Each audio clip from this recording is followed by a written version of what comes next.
ouvir a voz do Salvador.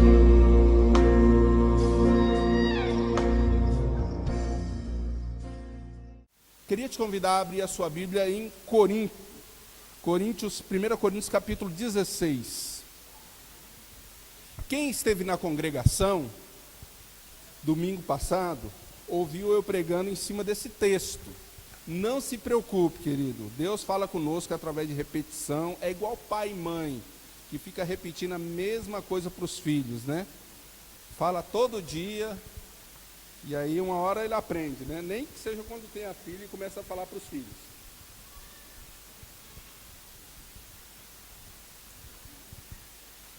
Primeira Coríntios 16. Eu estava conversando com uma mãe essa semana e estava falando assim, é muito bom a gente saber algumas coisas dos filhos para poder conversar com eles, porque pai e mãe faz aquele papel de chato, né? De ficar falando, e às vezes vem alguém de fora e fala a mesma coisa, e aí o filho, agora sim, agora eu entendi, realmente eu vou prestar atenção nisso. É igual o pastor, né?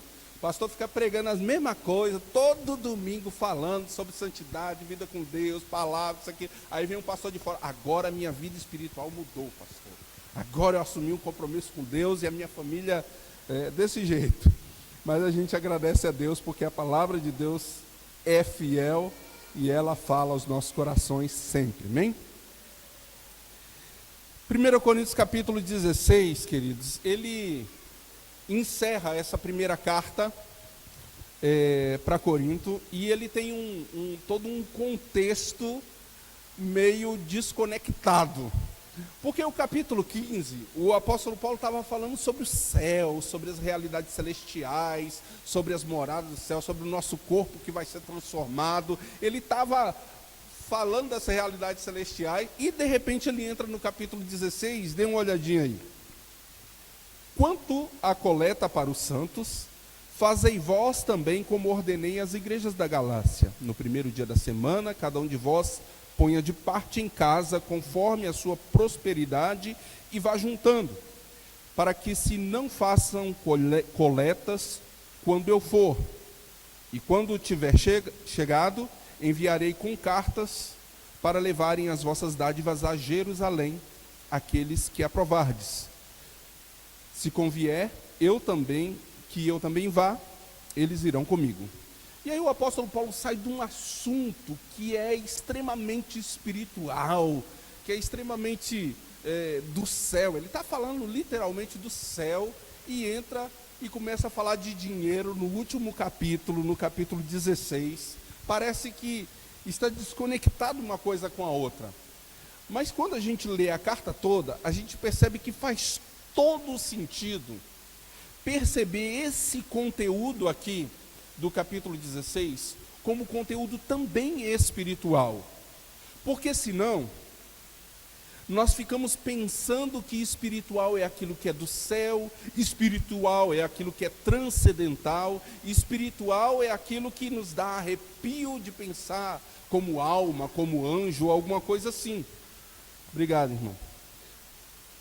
Mas nós precisamos pensar que as nossas ações no dia a dia também são espirituais, porque nós somos seres espirituais, nós somos como extraterrestres, nós estamos na terra, mas não somos da terra, nós temos uma nova terra preparada para nós, e o nosso olhar, a nossa expectativa, a nossa esperança precisa ser para lá, mas enquanto nós estivermos aqui, nós somos mordomos dessa terra, e somos responsáveis por ela. Deus nos colocou para ser sal e luz aqui na terra.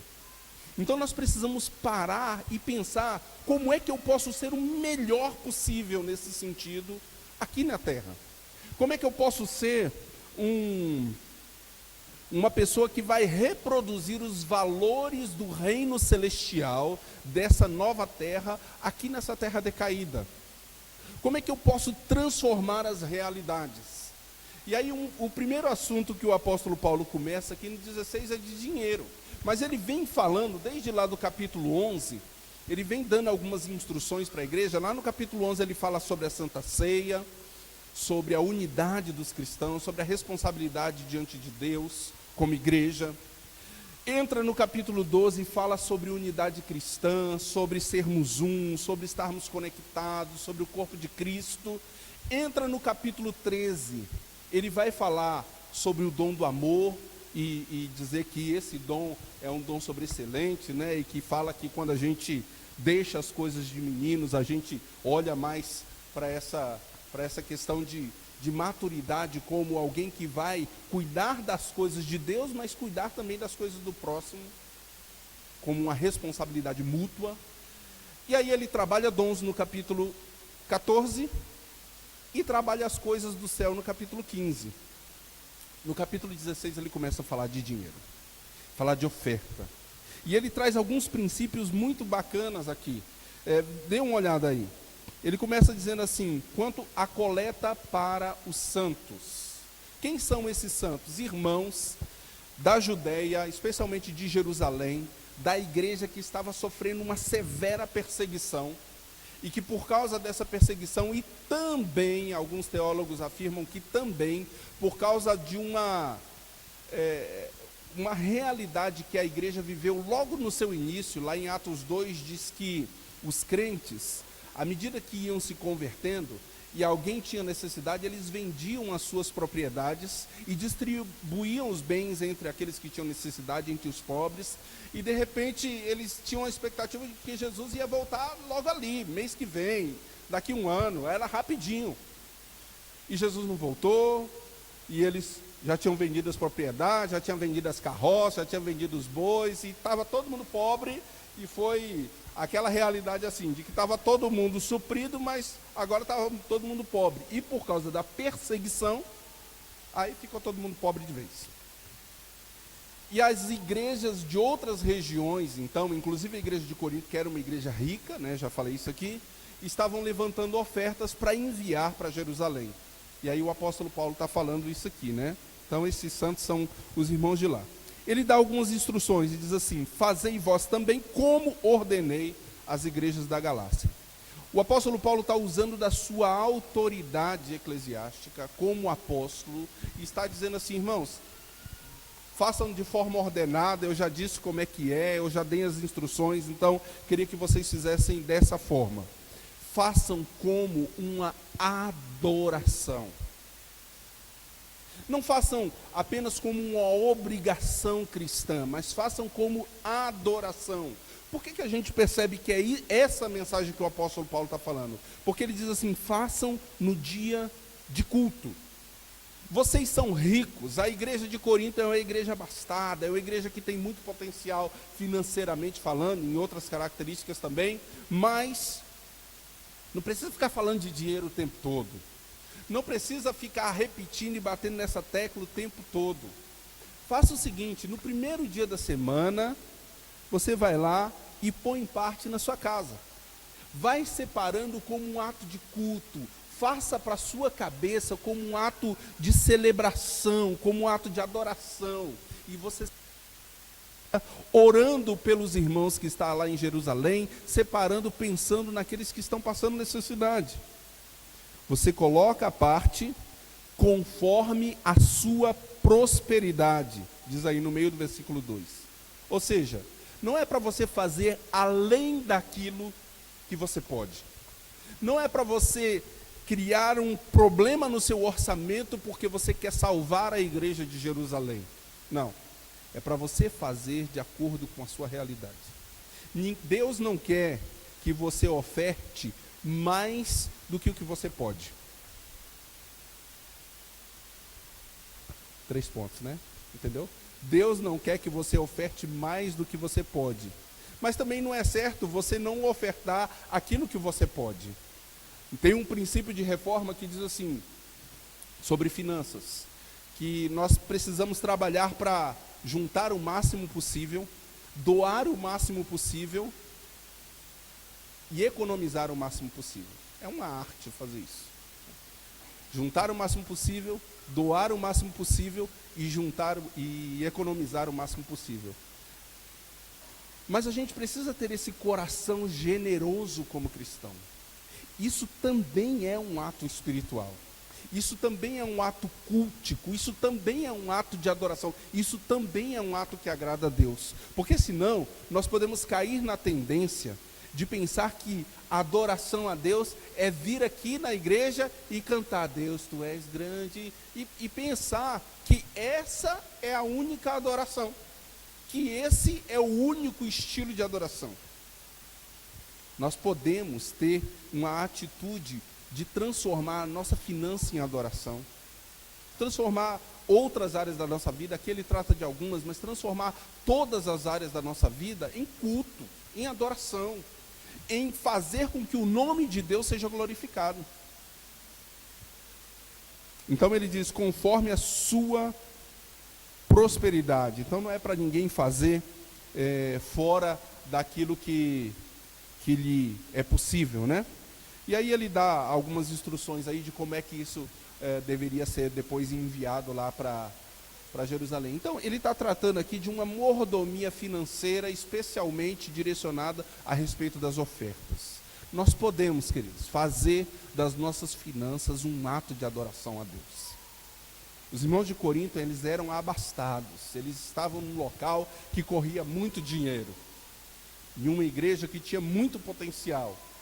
E aí o apóstolo Paulo está falando para ele assim, gente, não vamos fazer de qualquer jeito, não vamos assim ficar se mostrando, fazer como Ananias e Safira, jogar dinheiro à toa, não, vamos fazer de maneira organizada, vamos fazer conforme aquilo que a gente quer para adoração a Deus. E aí a gente faz de uma maneira equilibrada. O segundo assunto que ele trabalha aí é sobre o cuidado com o tempo. O cuidado com o tempo e com a agenda, com as nossas programações, com aquilo que tem a ver com o que consome o nosso dia a dia. Então ele começa o versículo 5 dizendo assim: irei ter convosco por ocasião da minha passagem pela Macedônia, porque devo permanecer na Macedônia.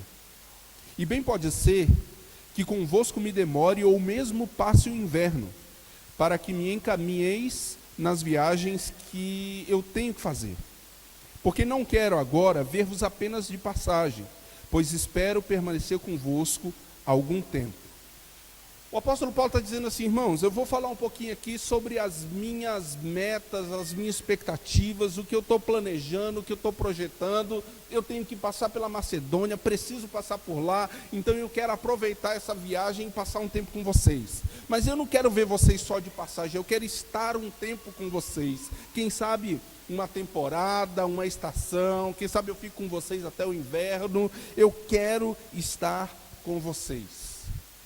Mas ele termina o versículo de número 7 dizendo assim, se o Senhor permitir.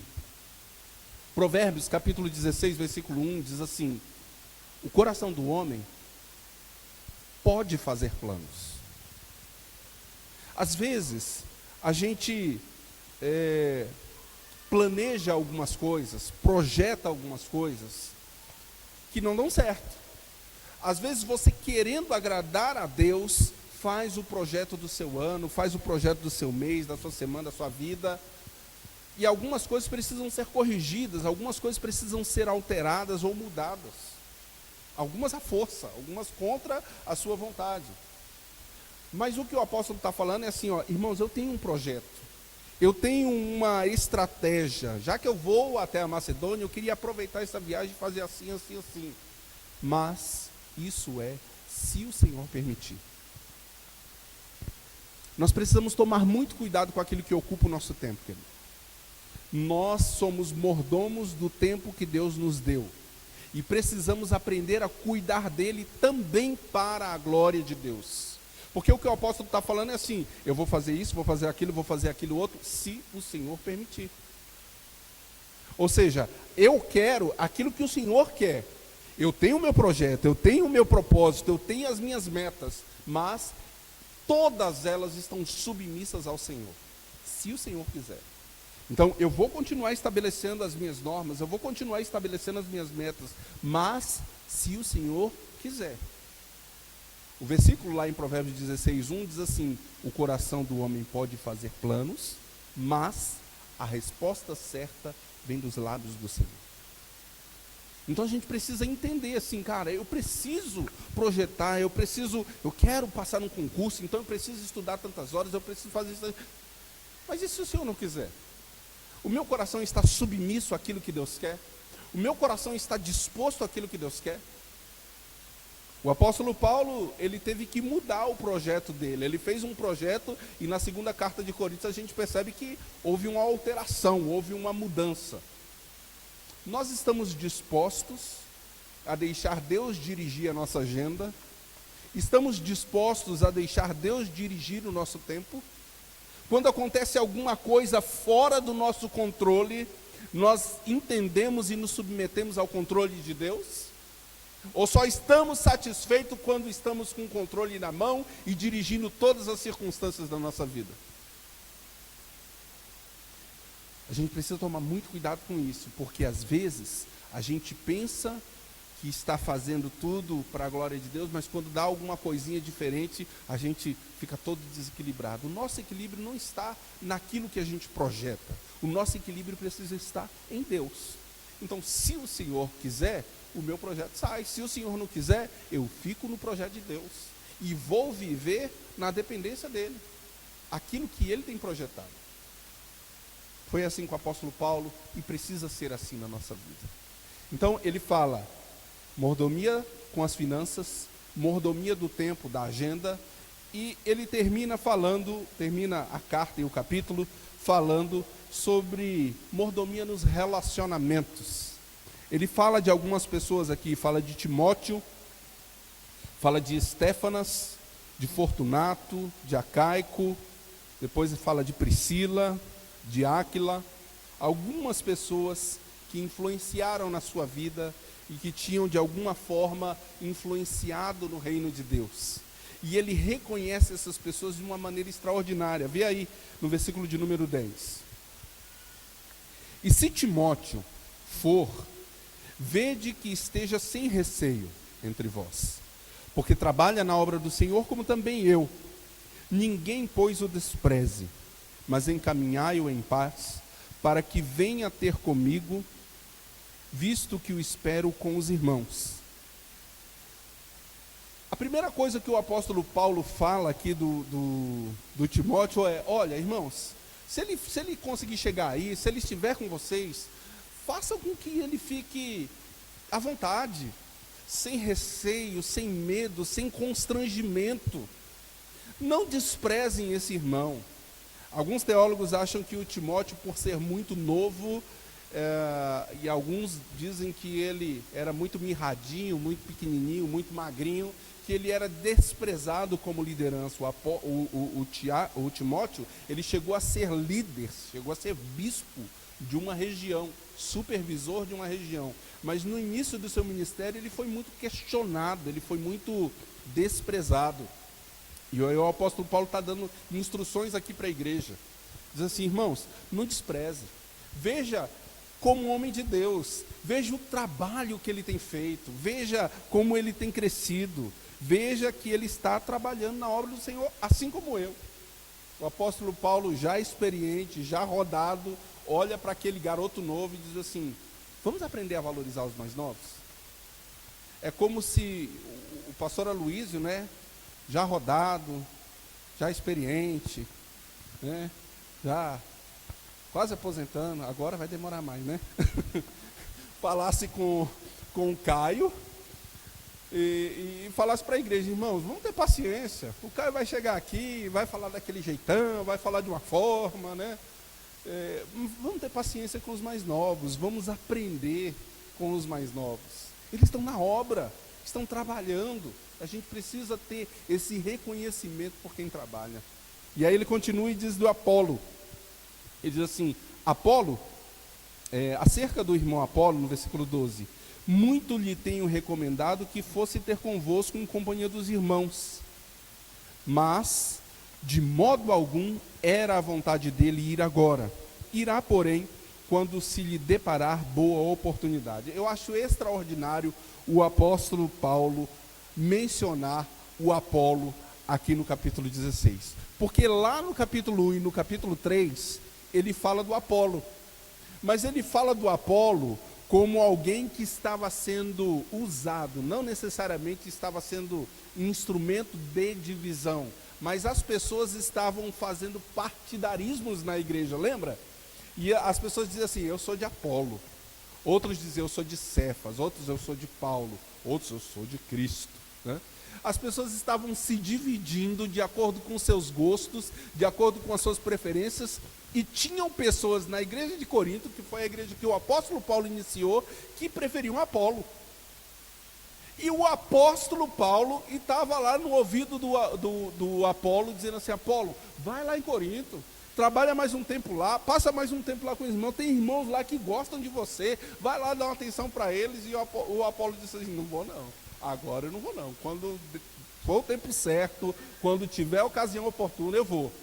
Mas o impressionante é a forma como o apóstolo Paulo não entra nesse jogo de partidarismo que acontecia lá na igreja de Corinto. Ele diz assim, não, eu vou valorizar o irmão Apolo.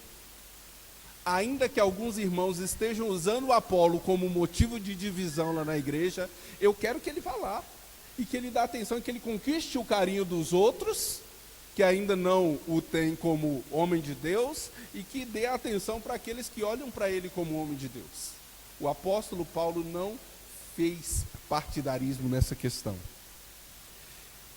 Vamos pular o versículo 13 aí, e aí ele fala de Estéfanas como e as primícias da Acaia, né? E diz assim, que eles se consagraram ao serviço dos santos. E diz assim, agora, irmãos, eu vos peço o seguinte, sabeis que a casa de Estéfanas são as primícias da Acaia, e que se consagraram ao serviço dos santos. Que também vos sujeiteis a esses tais, como também a todo aquele que é cooperador e obreiro. O apóstolo Paulo diz assim, irmãos, presta atenção em Estéfanas e na casa dele. São instrumentos do Senhor. São pessoas que se colocaram à disposição para serem pioneiros numa região. Valorizem eles. Dê atenção a eles com um olhar de quem você está olhando para alguém que está sendo usado por Deus, que está sendo instrumento nas mãos do Senhor. Olhe para essa família como uma família que coopera na obra de Deus, que trabalha na obra de Deus. Se sujeitem a esses. Você não vai encontrar na Bíblia em lugar nenhum dizendo que Estéfanas era presbítero, apóstolo, pastor, bispo, alguma coisa assim. Mas diz que eram consagrados ao serviço dos santos. Irmãos, a gente precisa aprender a valorizar as pessoas que trabalham. Você precisa aprender, às vezes, valorizar um pastor que está sempre à frente, está sempre falando, valorizar alguém que vem aqui no louvor. Talvez seja mais fácil do que valorizar, por exemplo, pessoas que passam horas e horas se dedicando numa construção como está acontecendo lá na chácara. Valorizar os irmãos diáconos que ficam aí na frente organizando o estacionamento e olhando o carro de vocês, e que às vezes quando dá uma bobeirinha já aparece um e quebra um vidro e leva alguma coisa. A gente precisa aprender a valorizar quem está trabalhando na obra do Senhor como um ato espiritual. Porque nós não podemos pensar que espiritual é só aquilo que é feito no céu. Espiritual é também esse cuidado com o próximo, a valorização do outro, a valorização daquilo que é feito, a valorização de um lanche que é servido quando os homens estão trabalhando lá na chácara. E aí, queridos, ele vai citar outras pessoas aqui. Um pouco mais na frente ele diz assim, no versículo 17, ele diz assim, alegro-me com a vinda de Estéfanas e de Fortunato e de Acaico, porque estes supriram o que da vossa parte faltava, porque trouxeram refrigério ao meu espírito e ao vosso. Eu fico pensando assim, eram consagrados ao serviço. tinha essa atitude de suprir aquilo que estava faltando para o missionário, para o homem de Deus, para a pessoa que estava dedicada à obra do Senhor. E talvez algumas pessoas pensam que isso é o suficiente, mas não é. E esses irmãos perceberam isso, e no versículo 18 ele diz assim: trouxeram refrigério ao meu espírito. Sabe, irmão, você poder chegar para alguém que está trabalhando na obra do Senhor, para o seu líder de célula, para o seu líder de ministério, para o seu pastor, e falar assim: irmão, eu quero orar por você essa semana. Por que você está precisando de oração? Pastor, o que você vai pregar essa semana? Eu queria orar para que Deus usasse a mensagem que o senhor vai transmitir essa semana. Meu líder de célula, eu queria saber como é que você está, se você está conseguindo preparar, se está indo bem, como é que está. Eu quero orar por você, eu quero cobrir a sua vida em oração essa semana. Sabe, ter essa postura de trazer esse refrigério que esses irmãos traziam para o apóstolo Paulo, de ouvir, de escutar o que a pessoa também está passando de luta, está passando por dificuldade, porque também é humano, e também tem dificuldade, também está olhando para o céu, também está esperando o céu, mas está vivendo aqui na terra, então também tem dificuldade. A gente precisa aprender a viver dessa forma, cuidando uns dos outros, instruindo uns aos outros, admoestando uns aos outros, orando uns pelos outros, ensinando, e aí vai. A gente precisa aprender a viver essa realidade da palavra de Deus para trazer refrigério às pessoas que estão ao nosso redor. E aí, queridos, eu quero terminar aqui. Ele ainda vai falar sobre algumas outras pessoas, né? Vai falar sobre Áquila, sobre Priscila, né? Pessoas de valor, pessoas que estavam saudando a igreja lá de Corinto, né? Mandando um abraço. Mas eu queria terminar fazendo essa reflexão com você. Primeiro, você é um ser espiritual? Você tem essa expectativa de ir para o céu?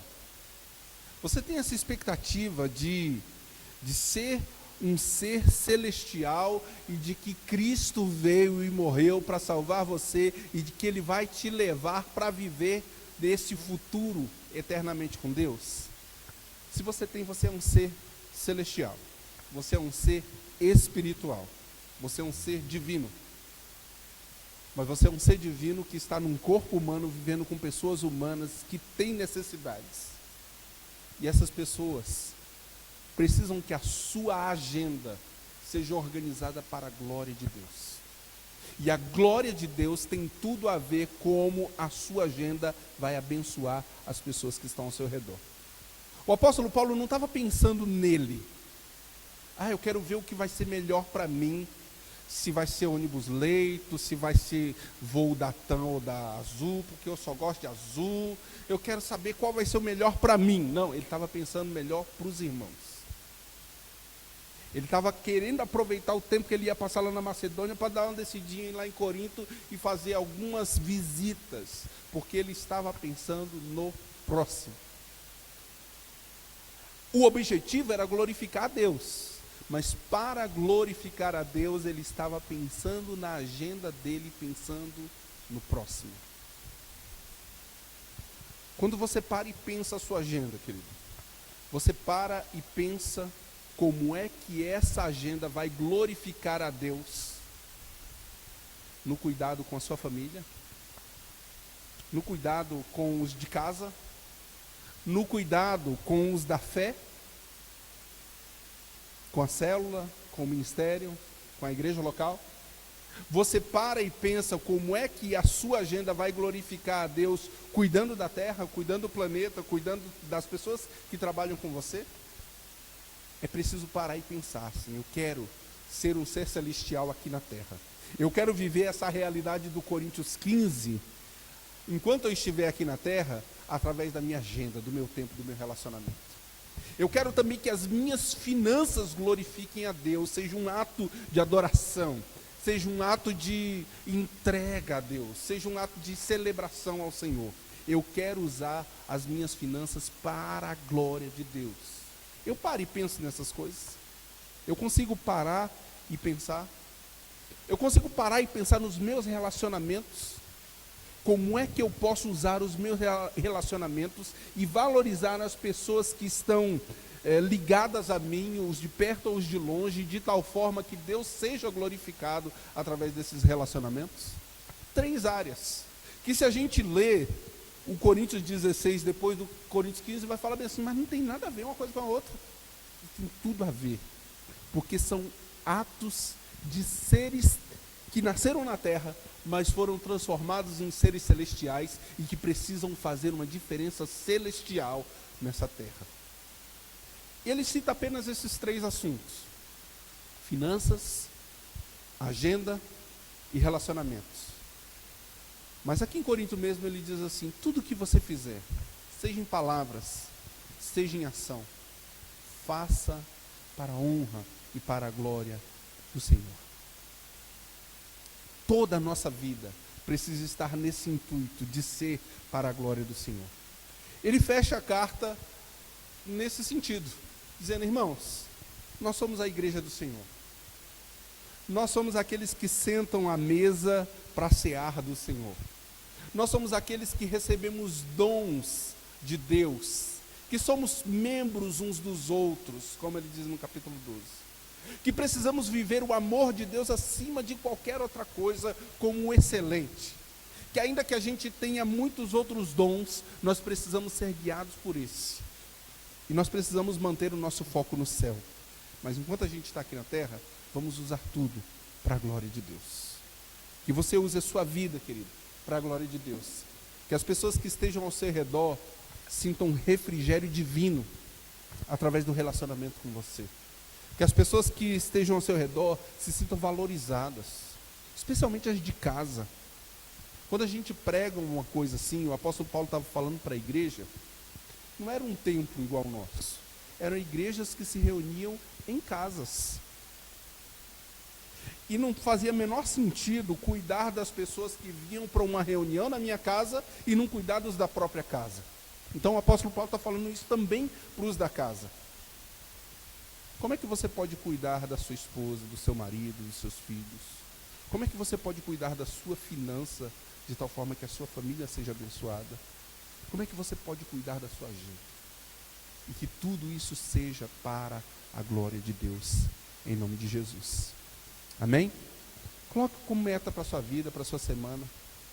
Pare um tempinho hoje, amanhã, e diga assim: Senhor, eu quero fazer isso, isso e isso, propositalmente, para a glória do Senhor, nas minhas finanças. Isso e aquilo, propositalmente para o Senhor, na minha agenda. Isso e aquilo, propositalmente para o Senhor, nos meus relacionamentos. Que Deus te use como um instrumento celestial aqui na terra. E que isso seja para a glória do Senhor. Amém?